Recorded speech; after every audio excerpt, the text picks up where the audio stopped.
Hawaii, 1972, and police are called out to a house where 3 women have experienced distressing paranormal activity. Yet what happens next in front of 2 police officers was horrific. I'm Peter Laws, and tonight I present The Phantom Strangler, a bone-chilling encounter in Hawaii. If you're brave enough to hear more scary stories like this, then please like and subscribe. I am a tiny little channel at the moment, and so every little helps. Okay. There is an author and tour guide, and he's called Lupaka Kapanui, and he specializes in the unexplained mysteries of Hawaii. And it was him who first put me on to this seriously freaky, yet barely known paranormal case. To explore it, we have to go back to October 1972 in Hawaii. And you might wonder, is Halloween celebrated in Hawaii? Well, the answer is yes. Every year, the island state has pumpkins and parties and spooky activities like everyone else. And on that year, a local Hawaiian newspaper decided to run a story which featured a violent ghost attack on some young women. Now, of course, it's important to point out that the newspaper didn't just print some wild claim without any backup. They actually consulted 2 local historians called Charles Ken and Rubelite Johnson, who both confirmed that they had discovered this case in a police file. So it really did happen.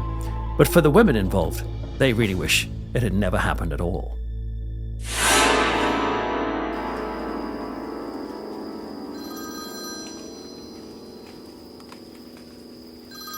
It felt like any other night in one of the offices of the Hawaiian Police Department when the phone started to ring. The officer who answered was alarmed to hear that on the other line were voices filled with utter panic. They tried to get the young women on the line to calm down, and they eventually started to explain their predicament.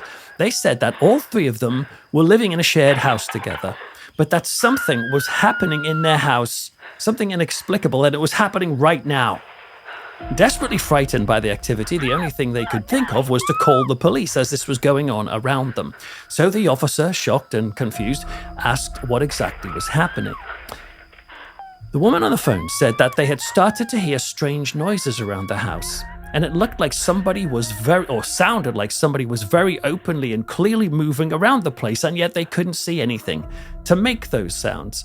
You've got to appreciate how crazy and terrifying that is. In fact, if you're sitting there right now, close your eyes for a moment and just slap the table, stomp your foot on the ground. Try and picture those sounds happening in your room while you're alone and there's no one there to make it. It's frightening. The woman said that this was frightening enough, but then they admitted that the activity seemed to have worsened because as well as the noises and the banging, they were now hearing a disembodied voice speaking to them in the house.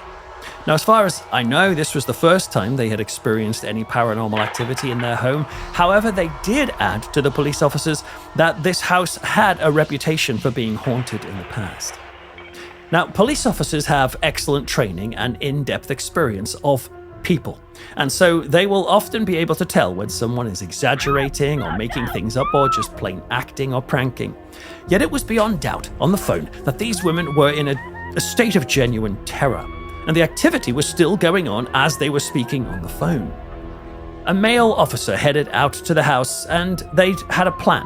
Clearly, the women could not stay in this house tonight, so he had arranged with them to give them a police escort to get them safely to an alternative resting place that night.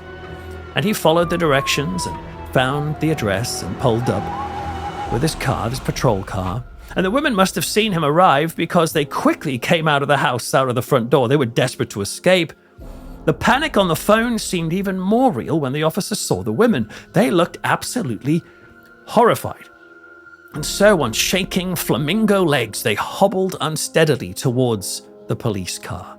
He gestured for them to get into their own car so he could escort them away, and they did as they were told. And so this little convoy of the young women in their car and him in his patrol car began. He fired up the engines and they headed off, the ghost house dwindling in the rearview mirror. Perhaps it was over? Not quite. All looked well until they reached Waialae Avenue, because it was there that the officer suddenly started to notice that the young women's car was starting to slow down and then pull over This made no sense because they hadn't reached their destination yet, but sure enough, the car was coming to a steady stop in the parking lot of a cafe called Oasis, though these days, apparently that's the site of a storage facility. And what happened next in the police report is wild. Now that the woman's car had pulled over, the confused officer pulled over his car as well, and he slipped out and walked up to their car. He was about to call out to check if everything was okay, but the closer he got, the more he could see commotion coming from inside the vehicle. Now, this car had one of those front seats with no gap in the middle, so like 3 people can sit up front. So the 3 women had done just that. Perhaps they were too scared to be apart or separated after the supernatural trauma back at the house, but whatever the case, they were all sitting in the front seat together. But now something horrendous was happening. The woman in the middle of that front seat was jerking her body around in insanely violent spasms, and she was reaching for her throat. The officer came up to the car and stared in shock. The official report said it looked like she was trying to fight somebody off, as if someone was trying to strangle her, and yet nobody was there, apart from the other 2 women, of course, who were not touching her. This moment is remarkably similar to a previous, barely known paranormal case that I covered in a 2-part video called Ghost Attacks. You should check that out too, where 2 couples move into a haunted house and one of the wives is assaulted by a spirit in precisely this fashion. Well, the other women were sitting there on either side of the friend, and they were in panic as well, and all of them were horrified that the presence in the house had seemingly followed them in the car. Now, up until this point, you might just think, and you'd be, fair to say, these 3 women could just be pranking the police officer. After all, it was Halloween. Wouldn't it be a kind of good laugh to pretend to be throttled by an invisible specter? We could pretend, couldn't we? A funny story to tell the friends, maybe. Well, maybe the officer suspected the same thing. Or maybe he was fully convinced and fearful for her welfare, because whatever the case, he decided to, when he saw the sheer look of panic in her face, he decided to reach into the car to help her. And in his report, he said that as he did this, as he reached into the car to help, he felt his arm getting grabbed by a huge hand. And yet when he looked, the precise place where he could feel the fingers and the nails pressing into his skin, there was nothing there. But still the gripping went on. He even wrote in his report that the invisible grabbing hand felt so vivid and distinctive that he could feel the calluses, the skin calluses on the hand that was grabbing him, even though there was nothing there to be seen. Now, being touched by a ghost or a spirit is not unheard of in haunting cases, but the idea of being attacked by one is rare, but it does happen. Perhaps you might know about it. If you know of any other cases where people have been physically assaulted by an unseen entity, let me know in the comments. But anyway, the officer stared at his arm in disbelief, but the shock turned to pain when his arm started to turn. The thing, whatever it was twisting his arm around. Panicked at the sheer madness of this all, the officer managed to lean back and then drag his arm free. He yanked it back from this unseen grip and he staggered backwards. And he scrambled across the asphalt and quickly reached back to his squad car. He got the radio off its stand and frantically called for backup. Clearly, this was too much for one officer. Eventually, another officer arrived, and the attack appeared to be over. And so the 2 officers were able to approach the woman's car again. Now, even though the attack had stopped, the one who had this unseen force strangling her was, unsurprisingly, still hysterical. And the report says that the officers knew that this woman could simply not be left alone, and so they helped to escort this woman towards his patrol car. And as they did, they called back to the other 2 women and said, look, we'll take her in our car, you follow us, and we'll get to that safe place we talked about earlier where you can stay over.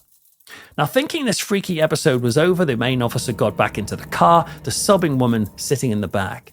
And with a shaky hand, he put his key into the ignition and turned, but then nothing. The engine wouldn't start. He waited for a moment, and then he tried it again. Still dead. This made no sense.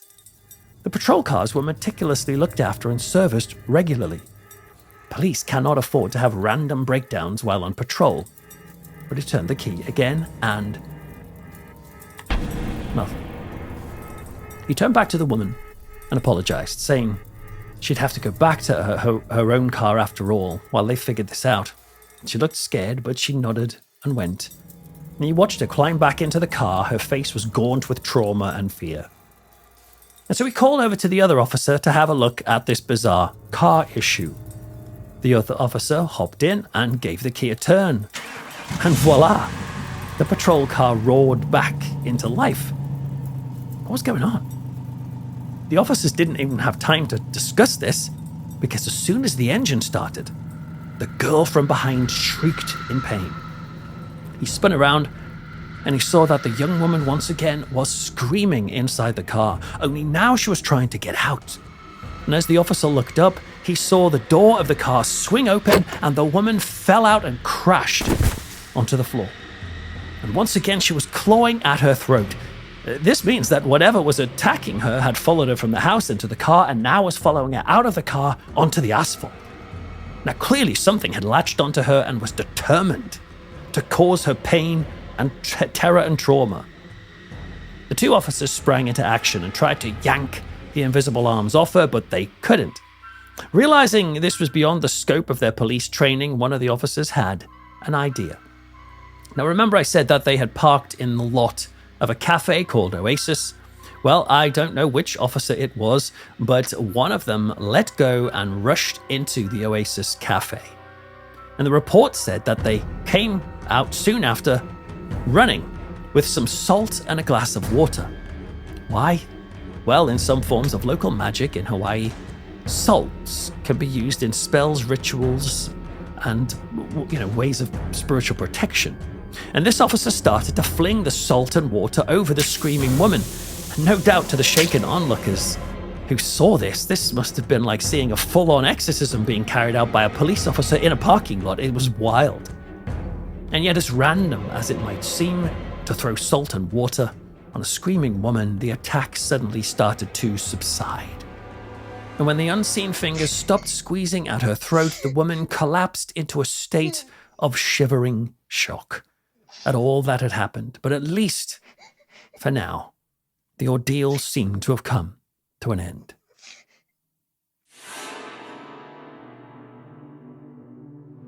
And apparently this is how the officer recorded these events in his official police statement.